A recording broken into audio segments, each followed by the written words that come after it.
Hi everyone, here we've got EMPORIA Smart 3 Mini, and let me share with you how to clear credentials on this device.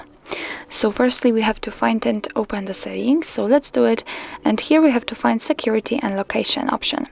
Now let's scroll down in order to find advanced, and right under it we've got encryption and credentials, so let's tap on it. Here we've got whole credential storage section, and at the very bottom of it we've got clear credentials option, so let's tap on it. Your device will ask you if you really want to remove all the contents, all licenses and certificates, so simply tap on OK. And actually that's all. This is how to clear credentials in your EMPORIA Smart 3 Mini. Thank you so much for watching. I hope that this video was helpful, and if it was, please hit the subscribe button and leave the thumbs up.